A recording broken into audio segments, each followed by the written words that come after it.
spending. 120 days of just 50 million Ghana cedi for women's development.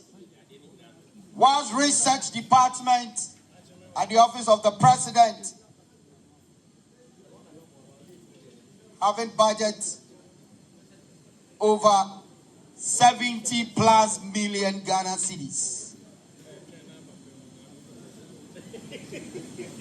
MP for Ofuasia Irebi will ask, you see how your priorities are exposing you. Your priorities exposing you bitterly.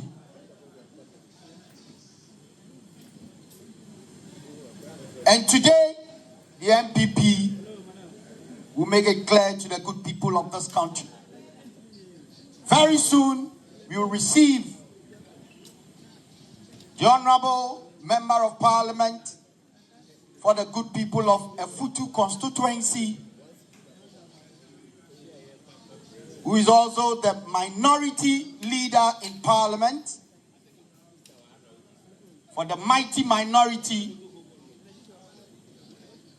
speaking to issues, letting you know the bitter days of John Dramani Mahama. Honorable Osahin Alexander Afenyo Markin, together with the party chairman,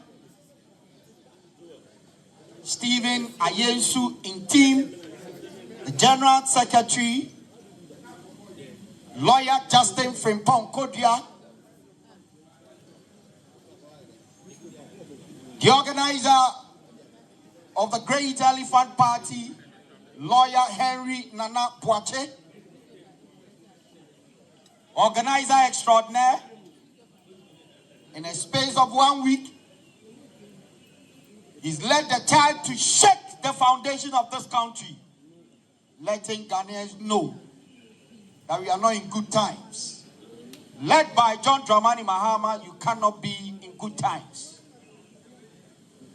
Bloggers and media personnel here, just take a stroll to Nima roundabout as I speak to you.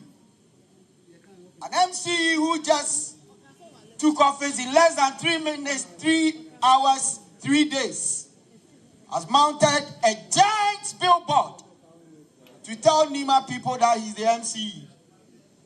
However, even where the billboard is situated or sited, the field around is something that needs to be talked about. I don't believe this is what Ghanaians bargained for in the 7th December general elections. Maybe they are hearing us. They may go and remove it, but I have a shot of it. Don't worry. If you want it, I'll give it to you. Ghana must be governed with a plan, not just rhetorics. John Dramani Mahama cannot take us for granted. 120 days of mass removal of genuine Ghanaian youth who were employed before December. Some of them, they got their sacking letters as far as September last year. We are not in normal times. So we are here to let the world know that Ghanaians have tried to even drink alewa, but because of the bitterness on their lips, farm milk is even not sweet. Farm milk is even not sweet. This is not what we bargained for. And this is not what John Dramani Mahama and his MPP promised us. And we will tell the true story.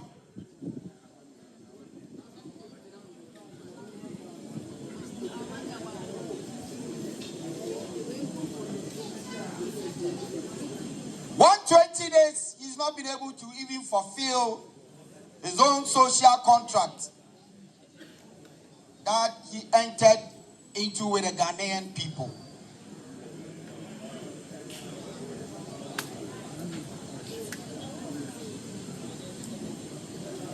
If he was seen as an incompetent president in his first term, what description will you give to him in a second term of abysmal performance?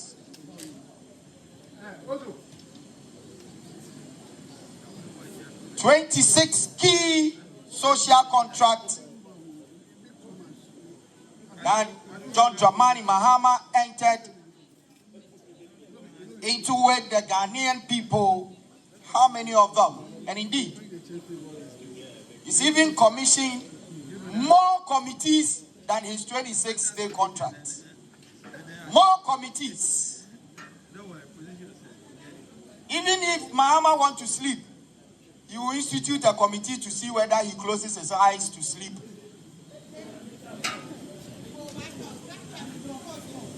Or he sleeps with his eyes on. What a failed president we are having in this country.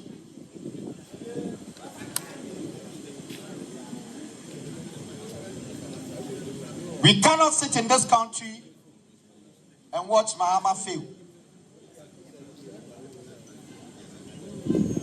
When the economy was supposed to grow at a rate of 5.7, the so-called self-acclaimed best Minister of Finance resetting us to 4.0 at day. Yambre.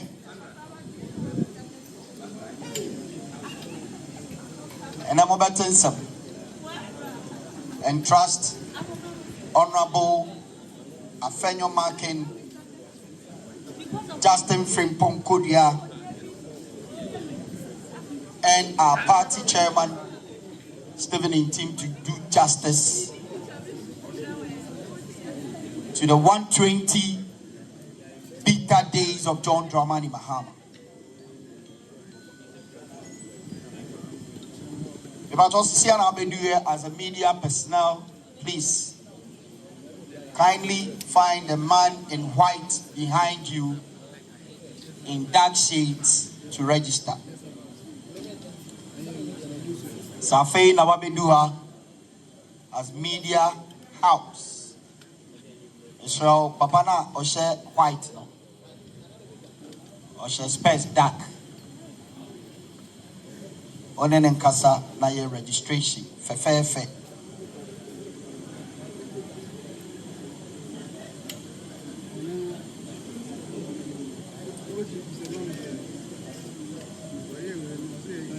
DJ boy nyom ne fan train penny forum.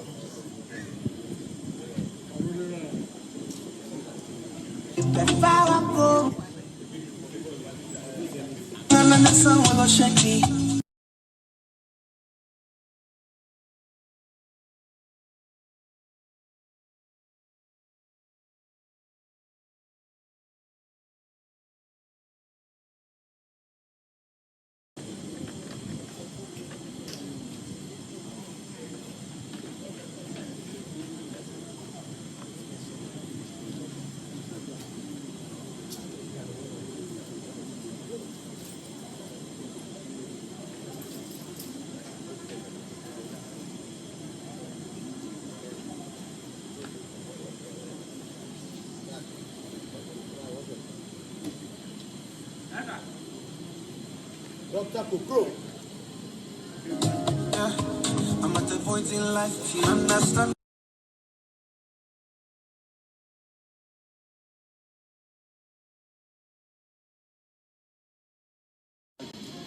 It's going to be a very brief but powerful press conference addressing the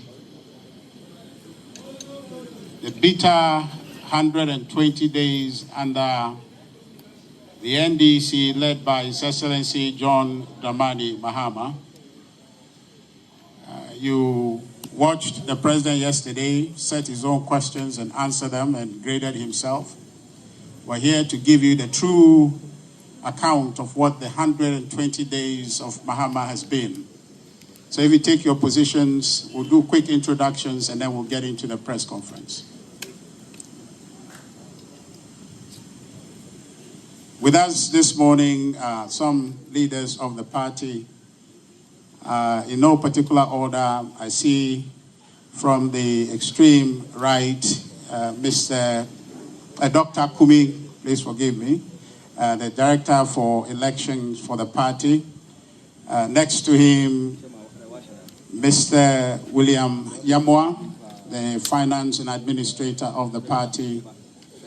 I see also Mr. Stonach Amponsa next to him, is the Director, External Affairs of our party. My own Deputy, Dr. Asiedu Kukro, is here. Deputy Director Communication is here. I see the minority third whip is here in the person of Honorable Jerry Ahmed Shaib is here. The national organizer of the party, Henry Nanabwachi, is here with us. And of course, the deputy minority leader, the powerful Madame Patricia Apieje Evergreen, is here with us, supporting the Osahini, the Honorable Alexander Kwamina Apenyo Markins is here, the leader of the mighty minority in Parliament. Thank you very much, media, for coming. And as you are aware, today's press conference is to address the bitter 120 days we have endured under His Excellency John Dramani Mahama and the NDC. We have two speakers today. The main act will be the Honorable Alexander Apenyo Markins, who would give the main speech. But leading the way would be the national organizer of the party, the New Patriotic Party, Lawyer Henry Nanabwachi, to give us his statement.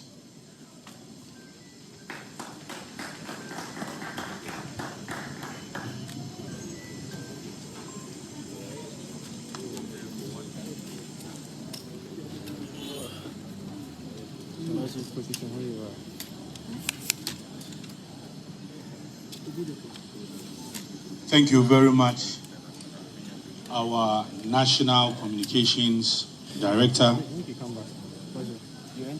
Let me, on behalf of the National Chairman of the New Patriotic Party and also the General Secretary of the New Patriotic Party, welcome you all to the New Patriotic Party's headquarters. We also welcome the leadership of the mighty minority, led by Osahene Alexander Kwamina Afenyo Markin. Let me, on behalf of the party, say that we appreciate the work they are doing in Parliament, the commitment, the dedication. Yes, we know that we are few in Parliament, but we also know that we are mighty minority. And indeed, they have worked and they have achieved this particular name. We have had an effective collaboration with our minority caucus in Parliament. And today is a manifestation of such commitment and collaboration. The President yesterday set some questions for himself, and then afterwards he graded himself and said that 100% or so. But today we have the mighty minority here. Here are the Npp'S headquarters to respond and to also let Ghanaians know that for the past 4 months, it is rather bitter 100 days. So once again, ladies and gentlemen, our friends, our cherished friends from the media, we welcome you all here. Let me boldly welcome the minority leader, Honorable Alexander Kwamena Afenyo Markin Osahene, to give us the 120 better days of the NDC led by John Dramani Mahama.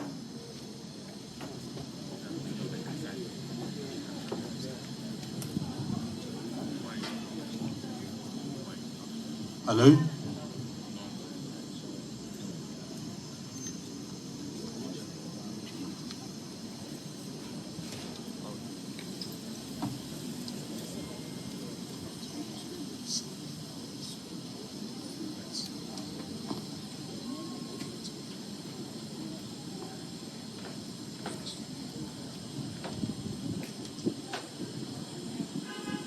Thank you very much, national organizer of our party,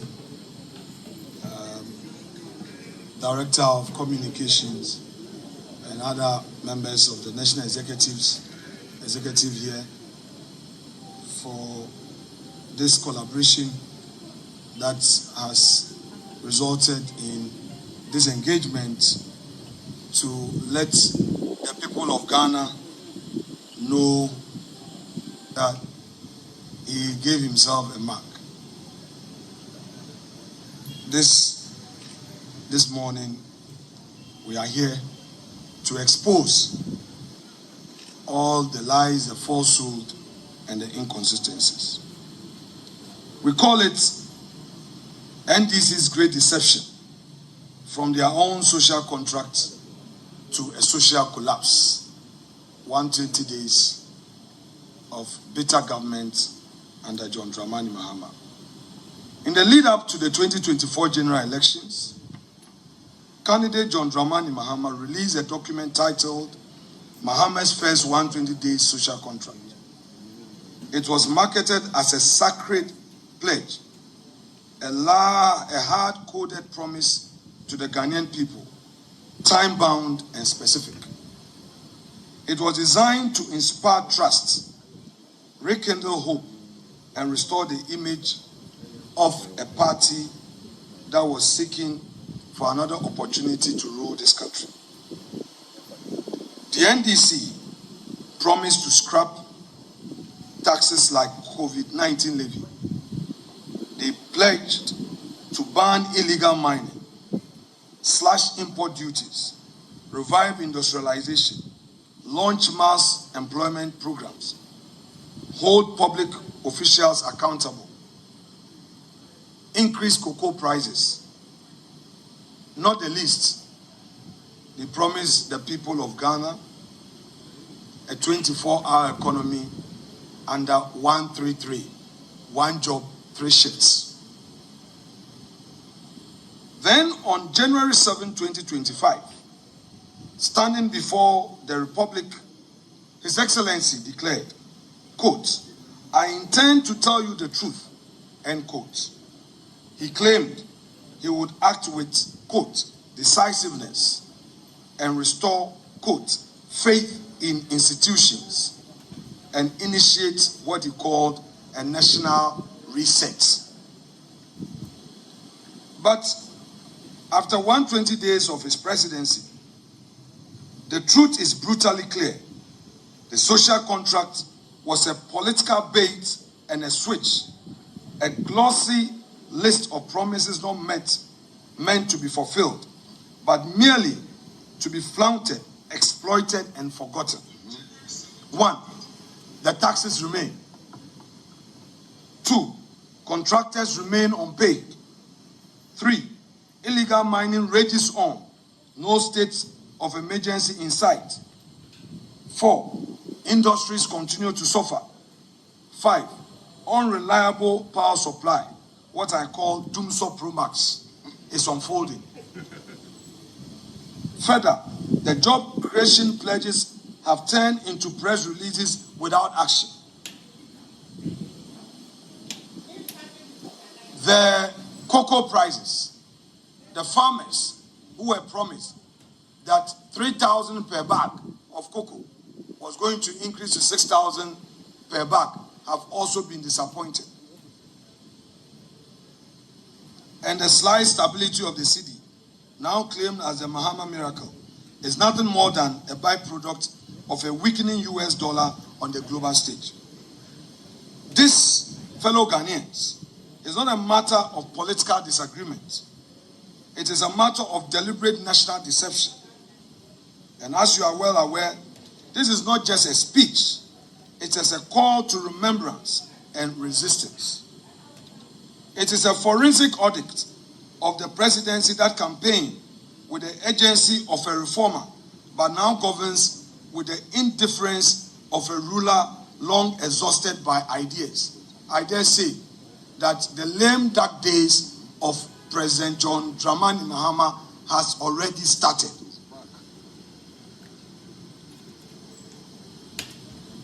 Today, what we urge Ghanaians to do is to rise up to defend the Republic. And above all, what is happening today is a clear warning. And we will not sit quietly while the will of the people is traded for political convenience. Now the 120 days are over. The promises have collapsed. The excuses have run dry. The reckoning must begin. Let it be said plainly to every Ghanaian. You were not given a reset. You were sold a recycled failure. And now the clock has run out. Accountability must take center stage. Let history record this moment, not as a dawn of renewal, but as a day the veil of betrayal was torn away. Now, let me give you the details. The promise of constitutional fidelity. Today, the executive has broken this promise. What we experience now is executive lawlessness. On his inauguration day, His Excellency vowed, quote, "I shall strive to exercise sound judgment and be willing to act timelessly to resolve our challenges," end quote. But when faced with a clear breach of Article 286, when his appointees failed to declare their assets before taking office as constitutionally required, he did not act lawfully. He invented a bizarre punishment, a 3-month salary forfeiture, no referral to the Commission on Human Rights and Administrative Justice, no investigations, no accountability. What the president did was not a legal remedy. It was a constitutional betrayal. By failing to uphold the law, the president brought his own oath and the entire presidency into disrepute. Now they also pledged of security. They themselves, by their own actions, have undermined this through their neglect and the military politicization. In his inaugural address, Mr. President passionately said that he was going to secure our sub-region and, quote, "We must work together to keep our sub-region safe," end quote. Yet under his own watch, Boku bleeds. Boku bleeds. The president offers neither decisive intervention nor compelling empathy. I repeat, today, Boku bleeds. The president and his government offer neither decisive intervention nor compelling empathy. Instead, this government has destabilized our armed forces, pegging seasoned, loyal, and trusted officers and replacing them with partisan subordinates. The fact is, the government is not protecting the state. the government is politicizing its spine. A commander-in-chief who weakens his own forces in a time of crisis is not a leader, we dare say. Environmental commitment eclipsed by Galamsey retreat. President Mahama promised Ghanaians that he would act decisively and swiftly as our country's leader. In his might-trumpeted social contract with the people of Ghana, President Mahama solemnly pledged, quote, ban illegal and new mining activities in forest reserves, roll out our Tree for Life and Blue Water Initiative to heal and sustainably harness the environment, end quote. And yet, illegal mining has flourished under his silence. Foreign nationals caught in Galamsey operations are deported, not prosecuted. Contrary to the campaign promises, the promised repeal of the LI 2462 remains unfulfilled. The rivers continue to run red. The forests are gashed open. And the president who accused Nana Akufo-Addo's administration of inaction on illegal mining and promised decisive action offers excuses. The government's inaction on illegal mining is not just disappointing, it is a betrayal. While in opposition, the NDC loudly declared that if elected, they would impose a state of emergency to confront Galamsey head-on. But 120 days into the government, not only have they failed to do so, that they have completely abandoned the agency they once preached. Illegal mining continues to devastate our rivers, poison our land, and displace entire communities. The promised state of emergency has vanished, replaced by silence and inaction, while the sector minister sheds crocodile tears on national television over a sorry state of our rivers, forests, and farmland. This is not leadership. This is not leadership. It is cowardice dressed in empty campaign rhetoric. It therefore came without a surprise to the people of Ghana when recently, on May Day, organized labor, speaking through its Secretary General, boldly condemned the extent to which Galamsey is destroying our environment. And to quote organized labor, Galamsey has worsened within the few months that the NDC assumed office. So all the 8 years that they said the MPP was unsuccessful in dealing with the Galamsey issue, today, organized labor is boldly telling us and saying it to the face of the NDC administration that within this short period of governance, the situation has worsened. I leave it to your judgment. Inclusivity abandoned. Mr. President promised the nation of a leadership of inclusiveness. Today, what we see is a massacre of livelihoods. In his inaugural speech, Mr. President declared, every Ghanaian has the opportunity to contribute to our nation's story, end quote. And yet, since taking office, his government has waged an unprovoked war on public and civil servants. Thousands of civil servants, especially the youth, have been dismissed, not for corruption and incompetence, but for getting employed by the state before his return to the presidency.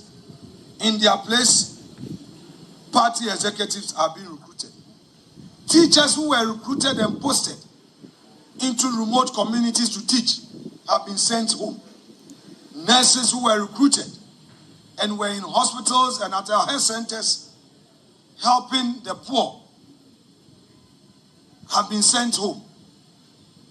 Efforts to recruit more nurses have been put on hold.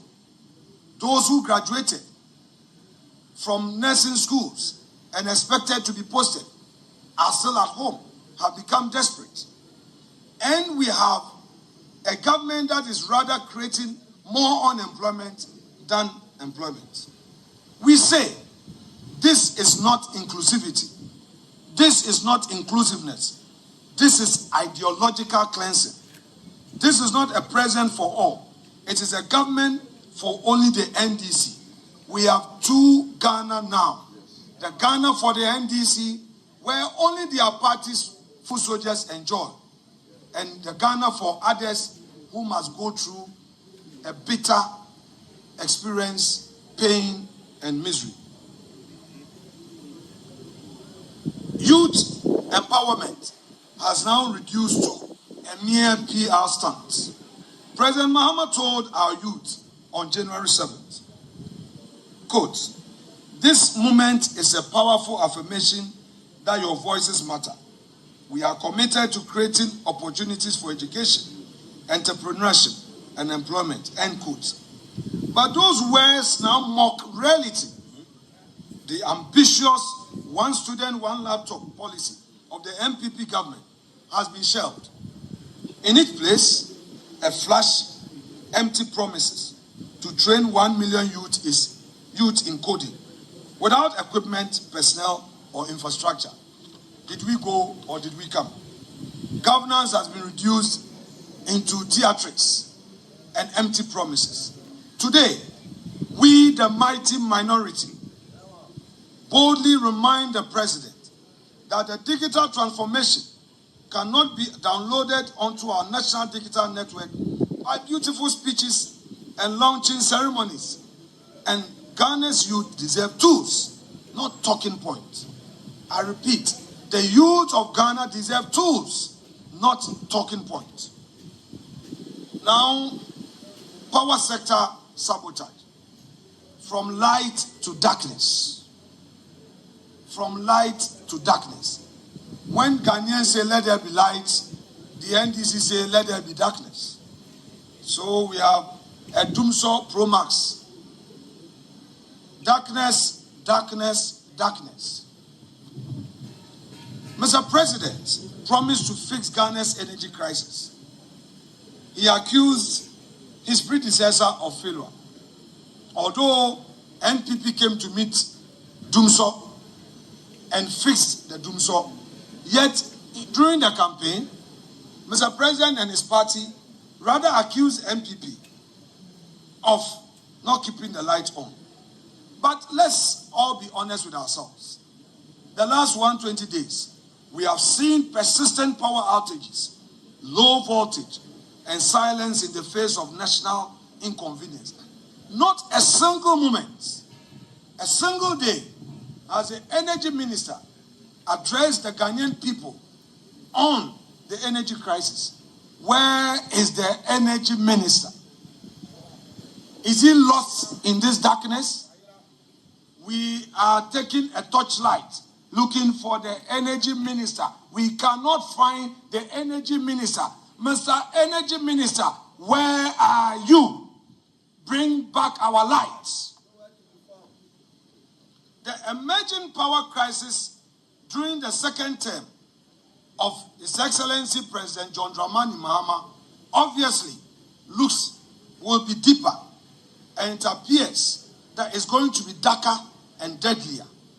Across the country, businesses are gradually grinding to a halt, industries are scaling back production, and hospitals are struggling to save lives without consistent electricity. Yet they go to the hospitals and all they know is sacking the chief executives. Sack them. Sack them. Sack them. That is all that the ministers are doing. Targeting chief executives and sacking them instead of putting on the light. Home appliances are burning out. Livelihoods are vanishing. And the national mood is collapsing under the weight of government inaction.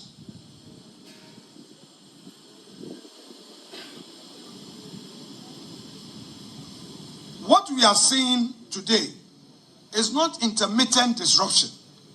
It is a national emergency. And yet, the Mahama administration continues to offer excuses instead of solutions. Instead of resolving the problems, he recites blames like a broken record. Ghanaians deserve lights, not lectures. Leadership is action, not endless lamentation and blame game. Mr.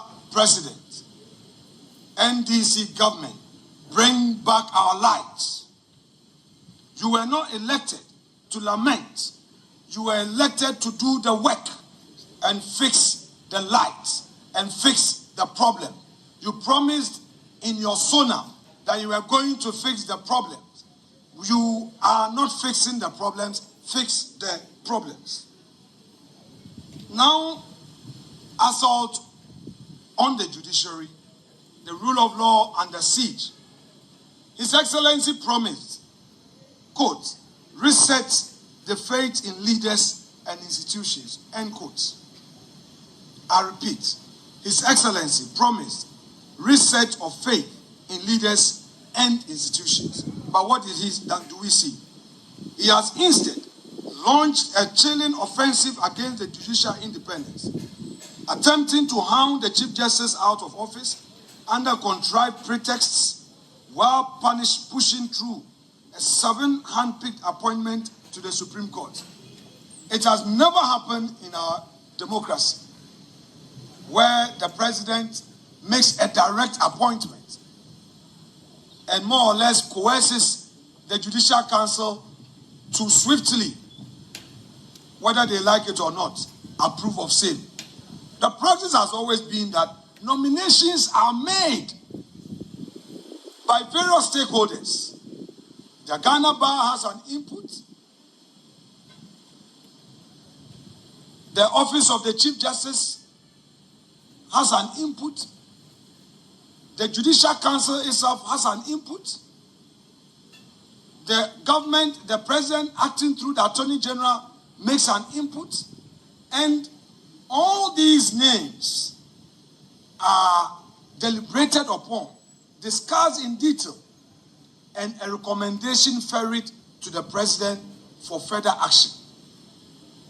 May I refer the government to the matter of Ghana Bar Association versus Attorney General, where Tadio Sori, the lead counsel for Ghana Bar, made strong arguments on this matter. It was a situation where the Judicial Council had made some recommendations in a certain order of merit for the president to exercise the discretion of appointment. And even so, the Ghana Bar questioned the exercise of discretion and argued, among others, that since there was an order of merit upon which the recommendation was mounted, the president couldn't have chosen from the bottom, because we have my Lord Mafosao, we had Professor Henrietta Mensah Ponsu, followed by my Lord Yawapao, and then lastly, Mr. Scott Puaman, as he then was. Yet the president chose from the bottom 2, and Ghana Bar challenged this at the Supreme Court. The Supreme Court ruled that, well, that recommendation was an advice. And to the extent that all of those 4 individuals were recommended to the president could choose from the bottom. The president could choose anybody and was not bound by the order of merit. So clearly, a procedure, a practice as to how a justice of the Supreme Court is appointed is known. So why would the president write a letter that is made appointment and urges that upon the Judicial Council to, at all costs, approve of same?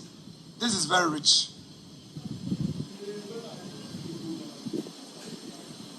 The president and his government are not on a journey of reform. They are doing court packing. This is dictatorship disguised as democracy. And we, the minority, will not stand for it. Now, they are silencing dissent. The return of iron fists. They promised that they will allow free speech.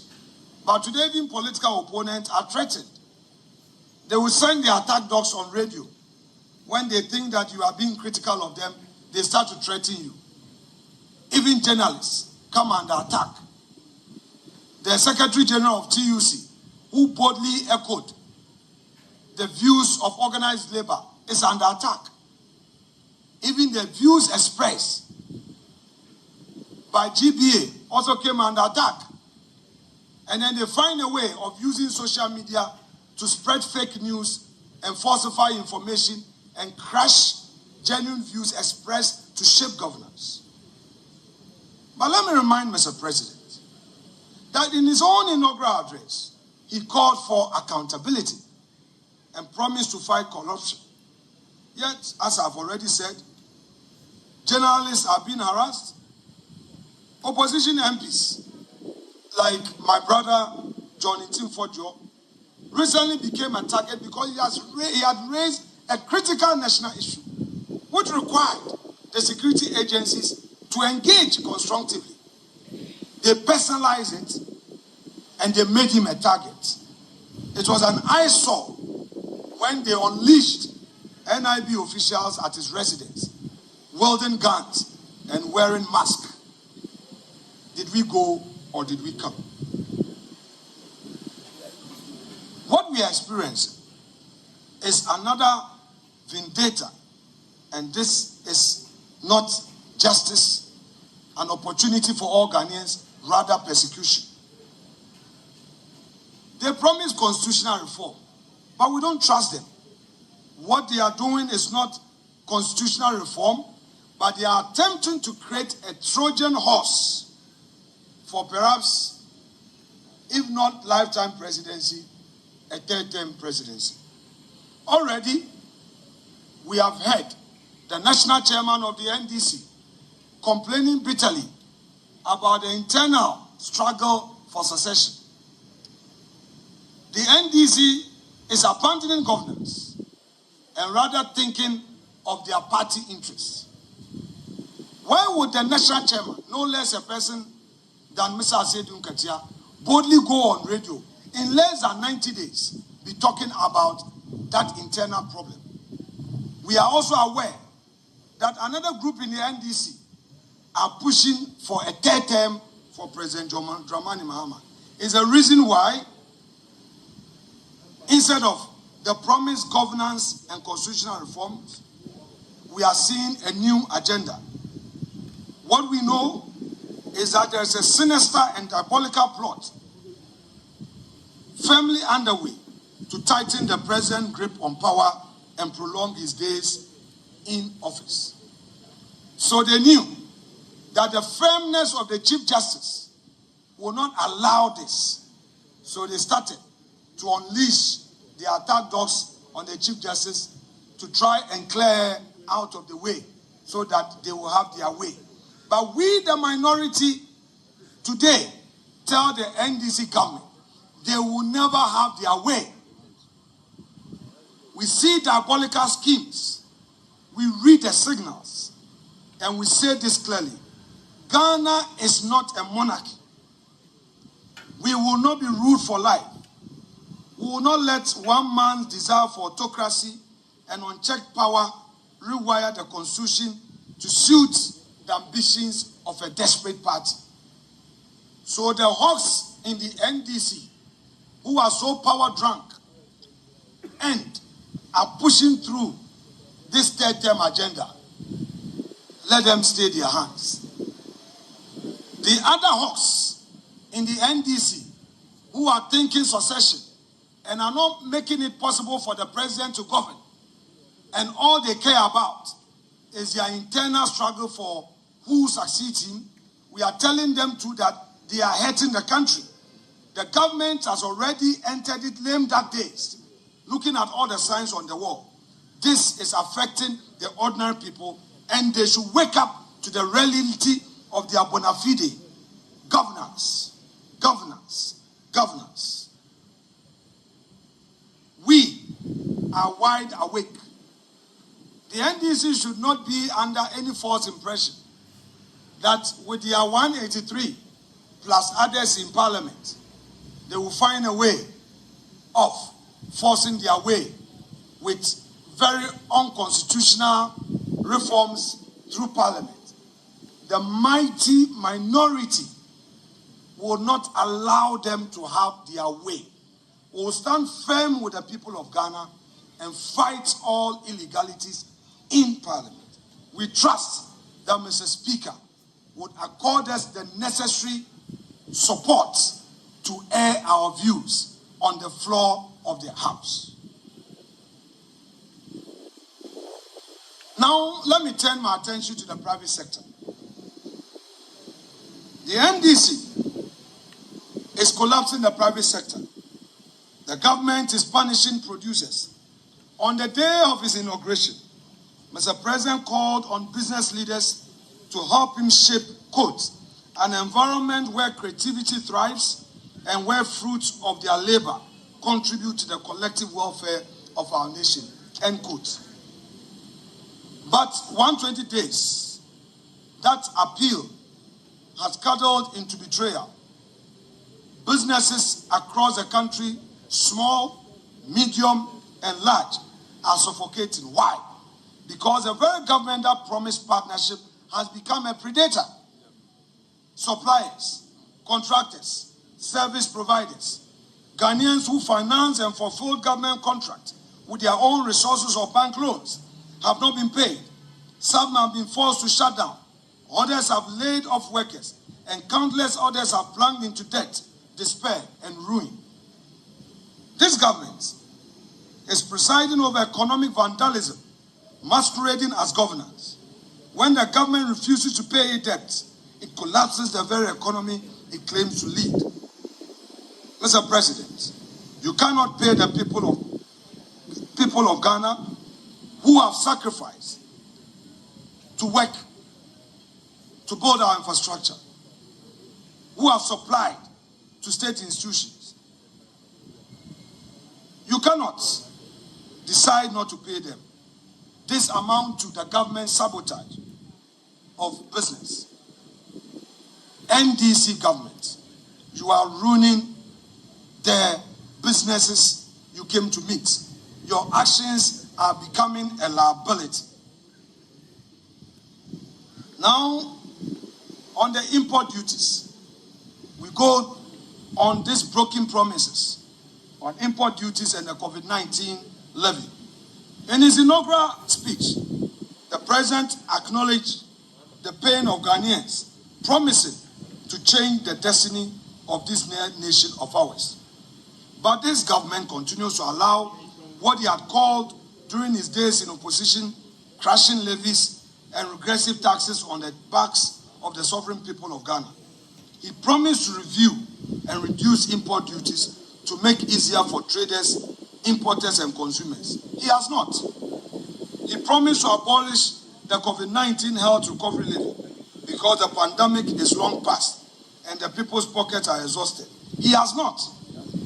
Instead, this government has maintained and even compounded the cost of living for every Ghanaian household. Prices continue to surge, markets remain unstable, and traders groan under taxes that, by his own standards, serve no current purpose, but enrich a bloated state machinery. Promises under the NDC government are no more sacred. They are just tools for winning elections and excuses for not governing. Betrayal of industrialization, killing jobs, killing hope. The president pledged in January to implement a 24-hour economy to stimulate, quote, to stimulate local industries and attract investment, end quote. But instead of building upon the 1D1F initiative, a bold, pragmatic program that used tax incentives to ignite industrialization across Ghana, the government of President Mahama has shelved it. The government has discarded it, abandoned it, and killed it. Factories that were planned under the previous administration now sit idle. Investment plans have stalled. Thousands of potential jobs have vanished before they could materialize. The message to investors in our economy is loud and clear. You are not safe here anymore. Mr. President, your reset is not a lifeline for the economy. It is suffocating lockdown on production. You are not creating jobs. You are killing them. Now it is rich to hear the president tell us in Sona that the flagship project, the flagship program, 24-hour economy, also known as 133, one job, 3 shifts, would find space in the 2025 budget. That is what the president told us. That Dr. Forsen, his finance minister, will pronounce on the 24-hour economy. But what did we hear? Another matricle. When Dr. Atu Forsen appeared before the House with a budget statement, no mention was made of the 24-hour economy, their own famous flagship program. What Dr. Forsen promised us was that, the 24-hour economy is being considered. And yesterday, as typical of them, they have inaugurated another committee. They said there's another committee responsible for enacting the 24-hour economy. Hey, President Mahama. Hey, President Mahama. Hey, President Mahama. About the same 24-hour economy at Tonsium, you promised that you were going to create the enabling environment for businesses to thrive. This should find space in your first year budget. If you really mean business, in your first year budget, that should feature. The government has failed us. Government of lamentation, government of talk, and less action. What did they say to the women? The women banking. They went to the market. They said that there will be women banking. Every town, every city, every region will have the bank being established. During the vetting, when we asked them, they said they were going to put the necessary support systems in place to get the licenses for this new bank. In their 2025 budget, the Women Banking Initiative was allocated a paltry sum of 50 million cedis. 50 million cedis. And to me, the market women in Winneba, Yamobia 2,000 Ghana cedis square. Ebe, President Mahama. Ebe, President Mahama. Ebe. Menyo low. Menyo. Yeah. Yet they gave over 6 billion to their so-called Galamsey board. That gold board that they established. What is it for? Convert $275 million into cedis and get the cedi. They abandoned their own flagship initiatives and agriculture in the budget. They only allocated a paltry sum of 1.5 billion cedis. Even if you break the 1.5 billion cedis down, 950 million alone is for compensation. So the Erikopoku, the Agric minister, sitting at the ministry, is a redundant minister. I don't know the work that the Agric minister is doing at the ministry, because there's no budget for his ministry. How are they going to implement the Nkukon Kitinkiti? And then they loaded a lot of money under that so-called big push, which we are going to scrutinize. They did nothing for agriculture. They did nothing for the women banking. Yet they are promoting Galamsey. How do you say that you are establishing a gold board that is going to buy equipment for small-scale miners? How? It is a requirement. Go and read the Minerals Commission Act. If you want to go into mining, one of the requirements is to show your financial capability. You must show that you have the means to go into mining. So if a government tells you that it's going to buy equipment for miners, you should take it with a pinch of salt. What they are telling us indirectly is that their party boys involved in Galamsey are going to get equipment. And they say they are going to give them soft loans. really government going to give loans for mining? They should tell us plainly that they are rather buying equipment, giving them money to promote Galamsey, and that is what we see. Now, they themselves are undertaking some false praise and making some claims. They claim that the city is strong because of the government's effort. I am a businessman. I will be happy any day if our local currency is strong, because that would help grow the business of Ghanaians, including me, who is a private sector player. But that is not the case. In this government administration, we know all they know is deceit. They are claiming credit for what they have not achieved. We know on the global stage, the US dollar itself is having its own challenges. Recently, the ICE US dollar index, measuring the dollar strength against a basket of major currencies, indicated that the US dollar has slipped below 100 as market rule from rising sell America sentiment.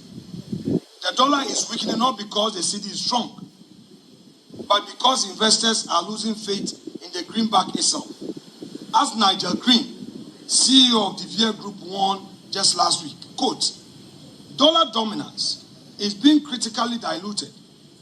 Trump's erratic tariff policies, investor disillusionment with US equities and bonds, and global power realignment are fueling this slow but seismic shifts," end quote.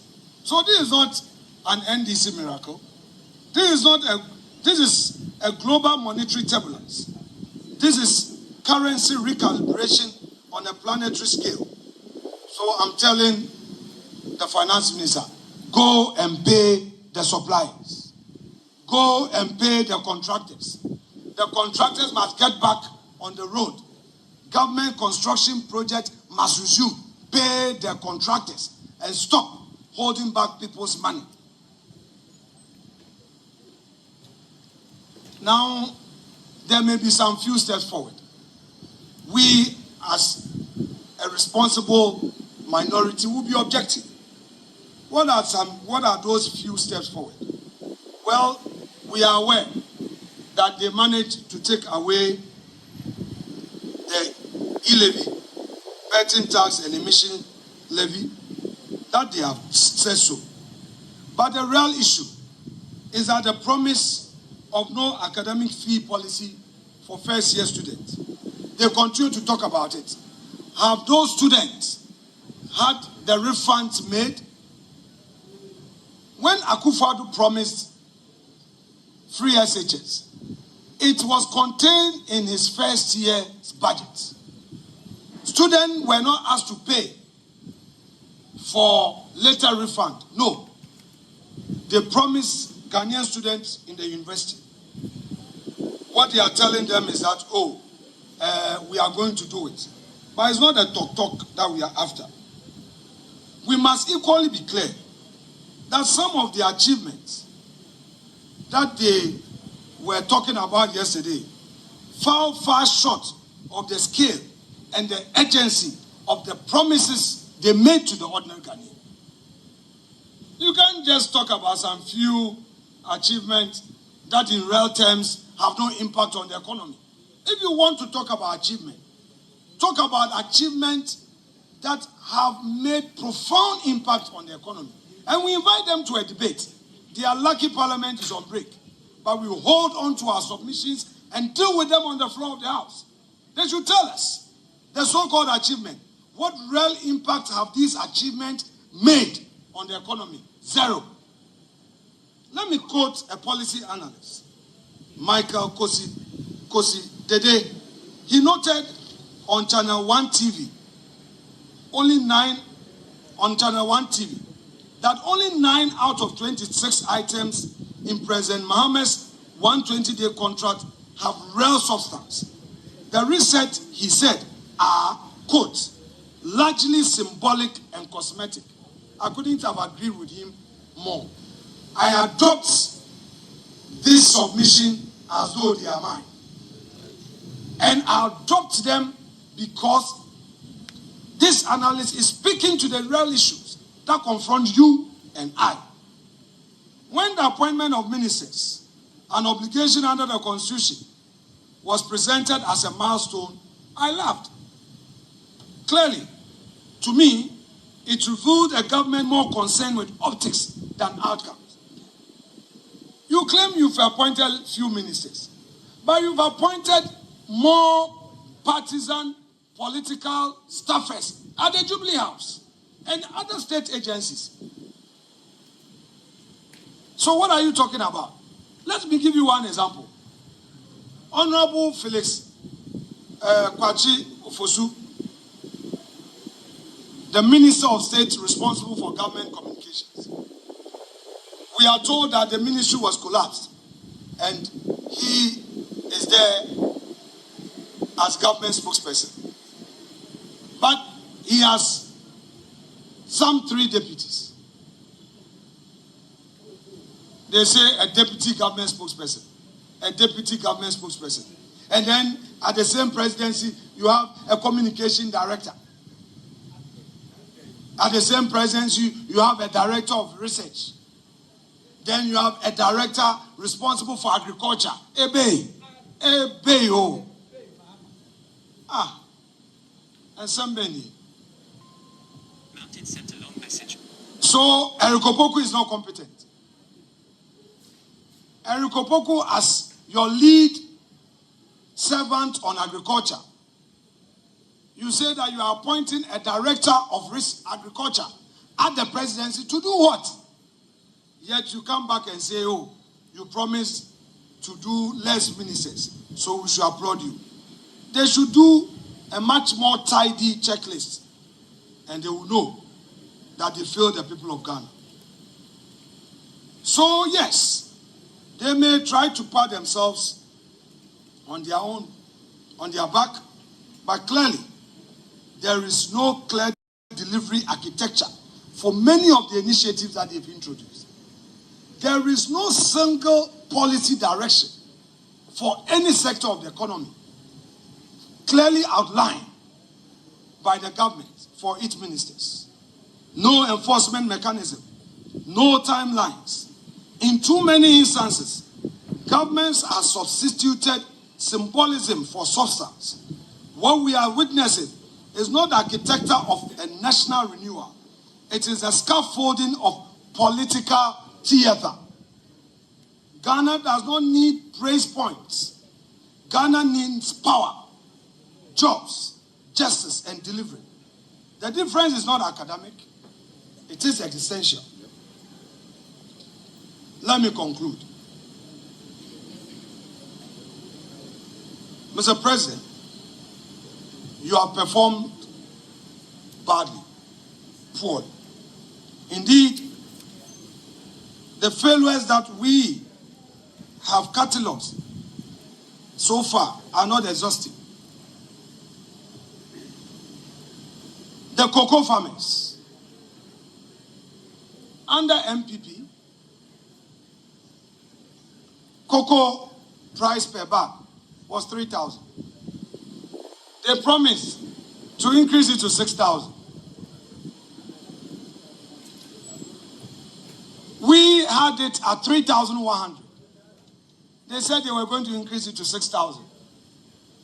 Today, they have reneged on that promise, and they tell us that they didn't know the scale of the challenge.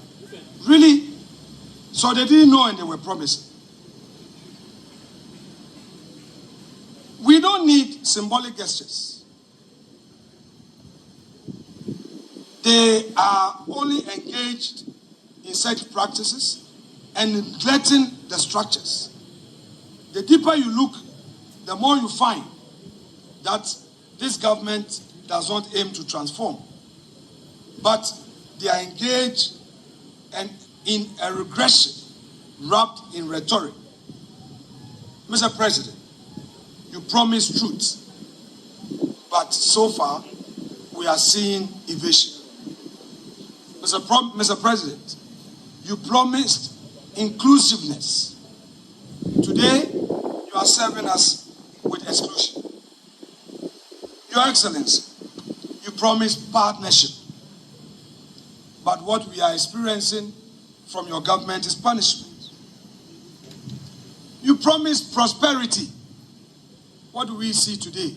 Paralysis.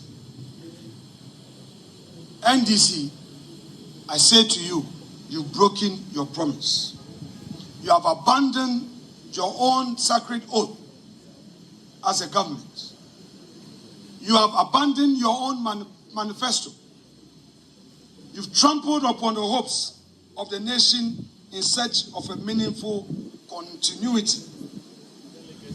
But this country will not surrender. We, the minority, the mighty minority, will not sit back as we redefine and ruin reforms. We will not let you stretch your stay or mutilate the Constitution. After 120 days, we clearly see your schemes. We see your lame duck days. We see a government without hope.